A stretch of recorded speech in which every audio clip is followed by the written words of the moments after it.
Hola, esto es Montevideo y estamos en el mundo de Rubén de Gravia, obviamente.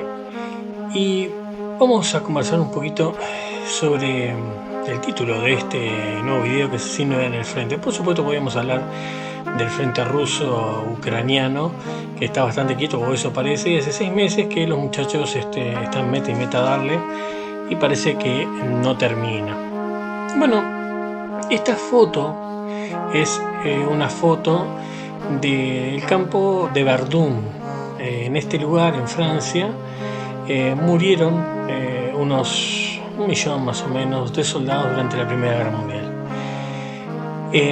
La Primera Guerra Mundial queda un poco opacada por la Segunda Guerra Mundial, aunque en bestialidad y horror, bueno, está bastante peleado el primer puesto, porque la Primera Guerra Mundial desarrolló armas y elementos para el combate que eran totalmente nuevos y novedosos.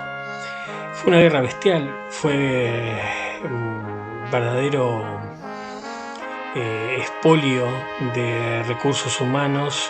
De hecho, toda una generación se perdió, la famosa generación perdida, que después vendría seguida por otra generación perdida, en los 30, pero eso ya es otra historia, ¿no? Es en estos campos de combate que un alemán llamado Erich Maria Remarque, que vemos acá, un gurí de 18 años, es conscripto por Alemania, cortando sus estudios de maestro y mandado a filas, excitados, la mayoría de ellos, no especialmente Erich, pero muchos de los soldados que iban eran voluntarios a, eh, digamos, a morir, aunque ellos aún todavía no lo sabían. Es este muchacho que logra superar eh, digamos, esta guerra en particular, que va a escribir una obra fundamental, si se quiere, en la literatura de la década del 20, ¿no? Él escribe el libro en el 29, que se llama justamente Sin novedad en el frente occidental. Este libro habla de las vivencias en forma de novela de unos muchachos que, entusiasmados, ¿no?, por la retórica de la guerra y de la patria y, en fin, del honor, se enlistan porque antes de la Navidad iban a estar de vuelta en sus casas, y si le traen algunos recuerdos de la actual guerra en Ucrania, bueno, la guerra de los 15 días que al final no llegó a suceder. Por supuesto que se metían en algo que no sabían. De hecho, tenían una visión romántica de lo que era la guerra y se metieron de lleno en ella. Erich fue uno de los que sobrevive, hubieron millones que no, y lo escrito en su novela fue llevado al cine en 2 oportunidades, y el motivo del video en realidad es que Netflix va a sacar en octubre, digamos, la tercera visión, la tercer remake de este libro y eventualmente de la película, ¿verdad? ¿Qué pasa con esta adaptación? Hay que tener en cuenta de que estos muchachos se van a enfrentar a lo que es la primera guerra industrial de la historia. La Primera Guerra Mundial tuvo esas características, con invenciones de armas muy nuevas, por ejemplo el tanque desarrollado por los ingleses, el lanzallamas desarrollado por los alemanes, armas que, bueno, nunca habían tenido su participación en un frente, y aparte de un frente mundial como sería el frente europeo y sobre todo obviamente el frente francés. El horroroso gas cloro que se usaba para famoso gas venenoso, que no solamente podía matarte, que obviamente lo hacía muy eficazmente, sino que podía dejarte ciego, ya que el cloro reacciona con el líquido de la piel. Entonces se veían filas fantasmagóricas de soldados guiados por el único que veía, ciegos, desfigurados, por la metralla, por, digamos, la nueva munición de fragmentación que se está usando. También obviamente se enfrentaron con lo que sean los primeros aviones, y me estoy refiriendo al avión que está encima. El de abajo es ya un avión de la Segunda Guerra Mundial, pero el primer avión, el triplano que ven en la foto, era el avión que usaba el Barón Rojo, el famoso triplano Fokker, que bueno, fue algo totalmente novedoso. De hecho, la aviación se dispara durante la Primera Guerra Mundial, o la aviación tal como la conocemos se dispara durante la Primera Guerra Mundial, y bueno, y exponencialmente se va al horizonte en la Segunda, ¿no? También lo que, y no es algo menor, se enfrentaron a esto. Lo que ustedes miran acá es una foto de un campo de alambre de púa. ¿Qué pasaba? Los soldados estaban en frentes estáticos, entonces había una zona de tierra que no había nada, porque había sido vaporizada por los bombardeos continuos, pero que continuamente era arreglada y se llenaba de alambre de púa. El alambre de púa es un invento de la Primera Guerra Mundial, que lo que hacía era enredar a los soldados para que fueran asesinados por los tiradores de que estaban en la trinchera. Estos alambres tenían campanas, tenían latas, cosas que si de noche alguien pisaba el alambre, sonara la alarma, tiraron una bengala y bueno, una lluvia de balas caía sobre el infortunado soldado. Y por supuesto, en relación con esto, podías estar de frente a la boca de una de estas, ¿no? Las ametralladoras que tuvieron una, digamos, una relevancia impresionante en la Primera Guerra Mundial. Tampoco, no hago referencia, en este caso, a las armas que se usaban para la toma de las trincheras, puños de metal con púas, bueno, todo tipo de espadas, todo tipo de arma blanca.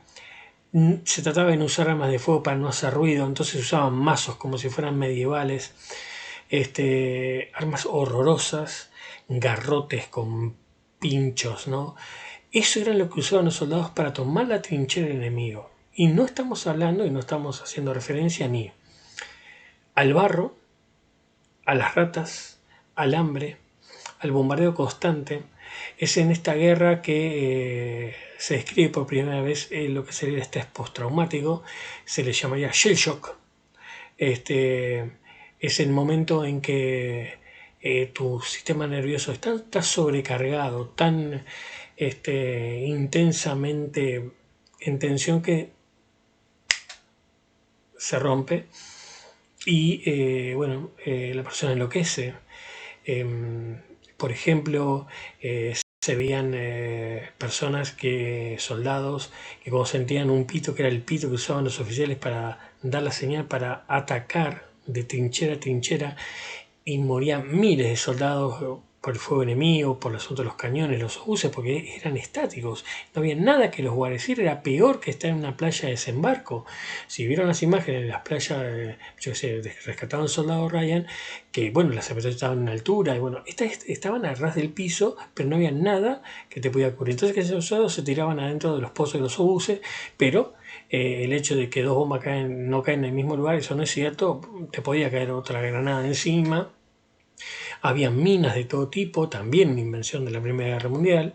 Entonces cuando sentían los pitidos, estos soldados enloquecían, o si veían un birrete, o sea, un sombrerito de un oficial, realmente entraban en pánico. Ese tipo de cosas trajo la Primera Guerra Mundial, la primera guerra industrial, olvidada un poco de la mano de la Segunda Guerra Mundial y las guerras futuras. Hoy cuando uno imagina una guerra, incluso a pesar de un frente estático como puede ser actualmente el de Ucrania y Rusia, hay movilización de tanques, de tropas, aviones, drones, en fin.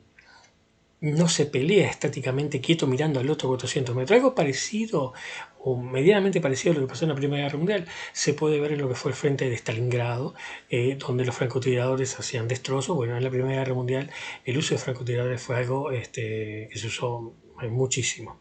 Entonces, Para 1929, el mismo año que hace Kirk, La Bolsa de Nueva York, Remeke publica este libro. Él había terminado la Primera Guerra Mundial, se termina yendo a Suiza. Por supuesto que el libro No en el frente fue prohibido por los nazis. ¿Por qué? Porque era un libro derrotista, porque era un libro antipatriótico. En realidad era el relato tal cual pasó la Primera Guerra Mundial. Hitler sabía, porque Hitler había estado en las trincheras y sabía del sufrimiento del soldado alemán, porque ¿qué pasa? Es la visión alemana. No estamos hablando de la visión inglesa o de la visión de los ganadores, estamos hablando de la visión alemana, de los que fueron derrotados. Que casualmente, tanto del lado inglés como del lado alemán, en la opinión de la tropa, eran igual. El odio, primero, sentirse descorazonado porque todo lo que ellos pensaban no era verdad, es sentirse traicionado por los mandos superiores que pensaban que ellos eran simplemente material descartable, el hecho de odiar a los oficiales porque mandaban cargas sin ton ni son, se tomaba lugares que después se perdían casi en el mismo día o a los par de días. Entonces la moral estaba muy baja en todos los lados de la guerra, en todos los que participaron en la guerra. Bueno, no hay que olvidar que esta guerra marca el fin de las grandes dinastías absolutistas de Europa, ¿no? Se acaba el Imperio Austrohúngaro, se termina el Imperio Romano ruso y toman los bolcheviques el poder, se termina el Imperio Turco, el Imperio Otomano. El único que sale más o menos ahí es la casa inglesa, es el Imperio Británico, con algunas pérdidas y que después va a quedar desmembrado después de la Segunda Guerra Mundial. Pero se termina la monarquía como tal, realmente se termina la monarquía, o sea, la gente no deseaba morir porque sí, nunca lo deseó, pero durante las guerras napoleónicas, por ejemplo, Napoleón era una figura, un líder que inspiraba y los soldados luchaban por Napoleón, por Francia y por Napoleón, pero acá se luchaba, por ejemplo, los alemanes, ¿no? Por el Imperio Austrohúngaro, por el Imperio Alemán, por el Kaiser, pero veía que al Kaiser no les importaba en cierta medida la enorme pérdida de vidas humanas en el campo de batalla, y eso generó un movimiento antibelicista muy grande que se va a ver reflejado en el cine, obviamente.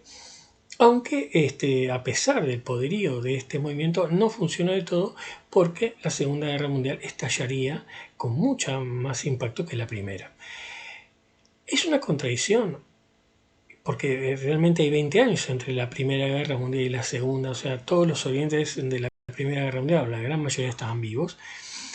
Y en realidad cuando dice no, la inutilidad de la guerra y lo horrible de la guerra y el horror, y es cierto, comparto 100%, el problema es que cuando uno dice la inutilidad de la guerra se equivoca. La inutilidad de guerra es para el soldado a pie, para el soldado de infantería o para el marino, digamos que está en un buque o es guardia marina.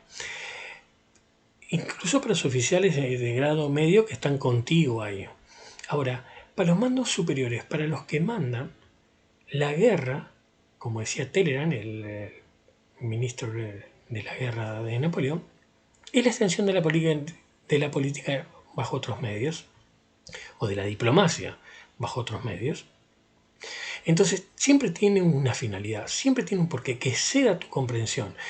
Que a vos no te importe no implica de que no sea útil para algún tipo de objetivo político o de la persona que está en el poder. Entonces, este movimiento antibelicista, que era muy fuerte y que obviamente los nazis reprimieron porque no les servía a su ideal, era muy firme y muy palpable, tanto en Inglaterra, que quizás el máximo exponente fuera el primer ministro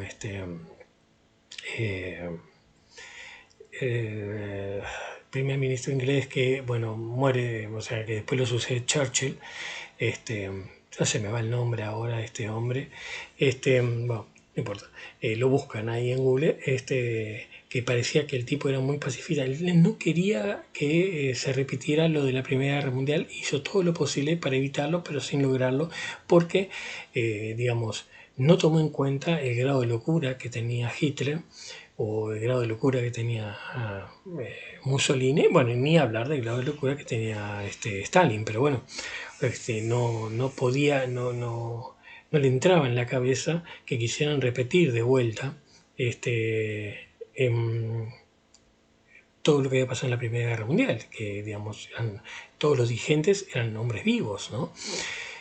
Bueno, o habían combatido. Pero dejando de lado estas apreciaciones, el tema es que la película, que sale en 1930, la primera película de este autor, de Remarque, ganó un Oscar a la mejor dirección y a la mejor película. Yo les quisiera mostrar cómo fue el tráiler de esta película, el primer tráiler, el primer tráiler no, el tráiler de la película de la época, para que ustedes vean cómo eran las películas, cómo se publicitaban las películas en 1930, porque no deja de ser muy interesante. Esta película, bueno, tuvo la crítica, digamos, mundial le dio en la derecha, fue galardonada en cuanto, digamos, en cuanto al lugar competitivo. Bueno, obviamente fue galardonado con el máximo premio del cine, si se quiere de alguna manera, que es el Oscar. En esta adaptación, la primera adaptación de la película, lo que van a ver es la publicidad que se hacía en los cines, ¿no? De la época. Entonces, presten atención a cómo está presentada la película. Los desfiles orgullosos que también se repetirían en la Segunda Guerra Mundial. Y la historia se centra en, digamos, el personal de tropa, ¿no? En la relación entre ellos, su comandante, y entre esos amigos que van todos juntos y que después, bueno, muchos no iban a volver. En esta escena es el profesor que les dice, ¿no? Mirá, en tus ojos se ve un líder y en vos también, un líder de hombre, ¿no? La patria te necesita. Eran reclutados digamos, en pleno liceo, ¿no? Y acá tenés al soldado veterano, que es un descreído, ya es un soldado veterano de varias guerras, o sea, veterano de la guerra. Entonces trata de enseñarle a estos reclutas, digamos, su pensamiento, ¿no? Y es digamos, el corazón del relato de la película. Lo interesante de la visión de Remarque es que era para todos los excombatientes, la película les pareció muy exacta y, bueno, como ustedes pueden ver, la recreación era bastante realista, ¿no? Y olvídense de las medidas de seguridad de 1930, ¿no? Esas explosiones pasaban bastante cerca y los estrenos no eran nada bueno. Hay una visión también romántica, típica de esta época, que, bueno, es aceptable y es lógica, ¿no? Esto nunca se había visto antes en el cine, ¿no? La desesperación de los soldados y, bueno, los que yo le decía, las ametralladoras.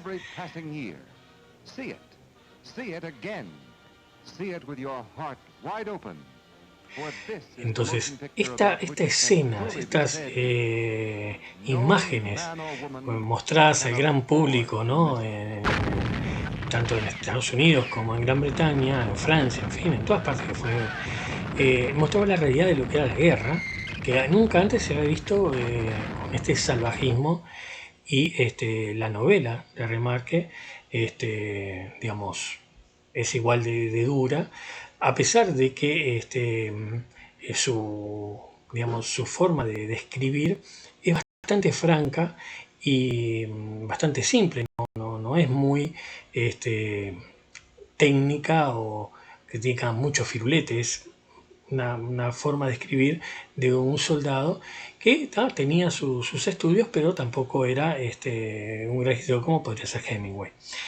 Recuerda mucho a Senderos de Gloria o la Patrulla Infernal de Kubrick, que es del año 57. Acá también la actuación de Kirk Douglas es impresionante, y este es un oficial, un teniente, que tampoco puede entender las órdenes del alto mando y la locura general. También otro de los grandes clásicos que vale la pena ver y que simplemente se lo muestro y se lo tiro ahí para que tengan en cuenta si en algún momento quieren ver una película muy interesante sobre la Primera Guerra Mundial. Esta película tiene su remake, trabajando el gran Ernest Borgnine como, digamos, el corazón de la película, no el protagonista, sino, digamos, el tipo que trata de cubrir a estos reclutas, a estos soldados nuevos. Y acá, bueno, el protagonista es Richard Thomas. Yo me olvidé decirle que el protagonista de la primera es Louis Wellheim. En esta, bueno, es Richard Thomas, lo conocen al toque, o sea, cuando lo vean se van a dar cuenta quién es, un famoso actor inglés. Y bueno, Ernest Borgnine, que no necesita ningún tipo de presentación porque es uno de los grandes actores del cine.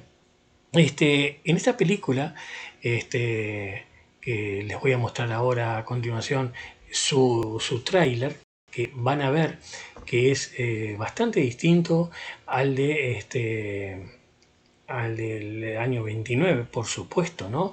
Esto había pasado 50 años, entonces es lógico que, digamos, la estética y la película fueran diferentes. Bueno, vamos a partir de la base que la película está a color, ¿no? Entonces ahí ya tenemos una diferencia sustancial con la primera. Pero la historia es la misma, la remake es la misma, con algunos puntos de vista particular del director, ¿no? En esta película, que bueno, la dirige Delvin Mann, Louis Milestone es el que gana el Oscar como mejor director en la primera película, en la del año 29. Y acá, bueno, ya vemos el sonido y la vestimenta diferente a la de la primera, ¿no? They called those who died in it the Lost Generation. Bueno, acá hace referencia a la generación perdida, en fin. Y bueno, esto es lo que yo le decía del uso de las armas, lanzallamas, ¿no? Armas horribles que, bueno, que van a cambiar totalmente la faz de la guerra. Bueno, el tipo de bayonetas. What about you? Back to the cobbler's bench? Cat? And the children. Ahí le está diciendo que, bueno, es un pastor, pero que aparte tiene hijos, o sea, la parte más íntima de, digamos, de los conscriptos durante la Primera Guerra, ¿no? 7 boyhood friends who were part of a generation marked for death. Esas cargas sin sentido. But who had no wish to die. Simply a story of war. Ahí vemos el gas venenoso, el cloro.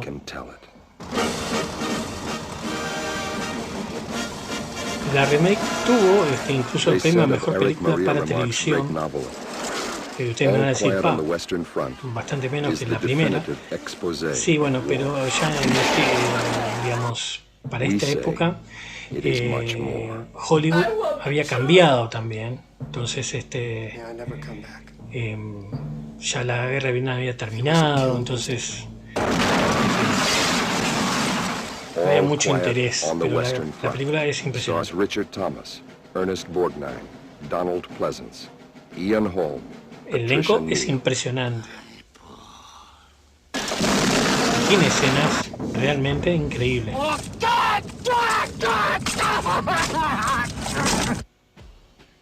They called them the Lost Generation. They should not be forgotten. Ahí es la presentación que, bueno, era digamos, la generación perdida, pero que jamás sería olvidada. Para darle cierta relevancia épica que realmente la tiene la película y que es muy interesante. Luego de esta remake que ustedes vieron del año 79, y que por qué viene todo este video, es que para octubre Netflix va a lanzar una remake de esta película basada, y ya la presentación de la película, como ustedes ven, es muy diferente a la presentación de las anteriores, ¿no? Primero porque lo que me parece que hace Netflix, o por lo menos la empresa que se va a encargar de esto, es que están rescatando el éxito o chupando rueda del éxito de 1917, que es un peliculón sobre la Primera Guerra Mundial. A mí me da la impresión de que tiene mucho potencial la película, porque la historia tiene mucho potencial y me parece que va a ser un gran éxito. Incluso va a pelear el Oscar, sin duda, porque la película va a ser bestial, va a ser realista, hiperrealista. ¿Por qué? Porque ya nosotros, sobre todo a la generación nuestra, no nos mueve nada porque hemos visto de todo, hemos visto bichos espaciales que se comen gente, hemos visto todo tipo de masacres, gente vaporizada por armas nucleares, comidas por bichos mecánicos, en fin, ¿no? Entonces, para los más jóvenes, tal vez los sorprenda, hay mucha juventud muy sensible que ver esto obviamente les impacta, pero la película va a ser muy muy realista.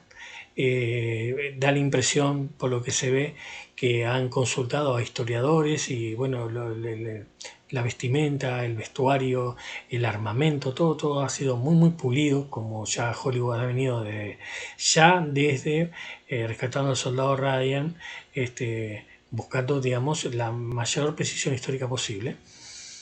Y la película per se, o sea, el film en sí, por cómo va a ser presentado y cómo está el tráiler, da la impresión de que va a ser bestial.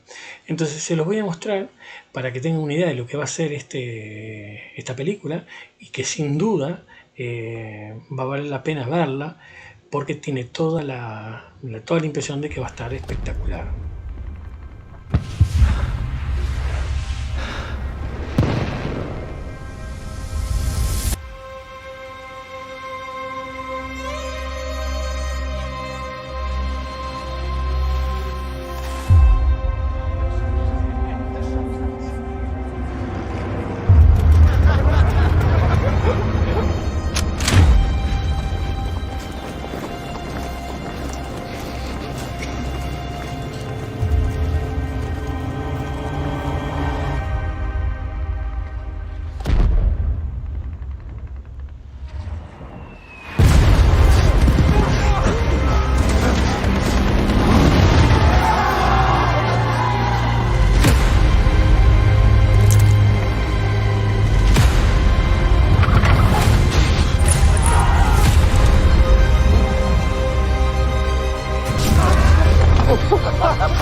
Deutsche Sozialdemokraten, unser geliebtes Volk wehrlos machen.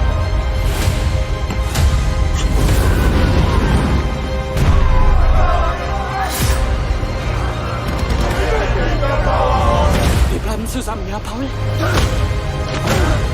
Wir bleiben zusammen.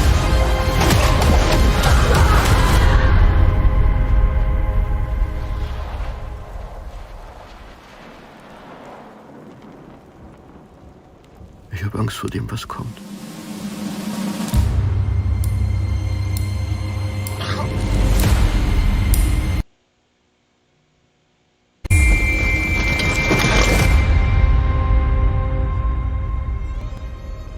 Bueno, como pueden ver, la película es bestial, tiene todo, los elementos para que sea impresionante. El hecho de que obviamente se evita todo romanticismo en la película, porque bueno, el combate cuerpo a cuerpo en el barro,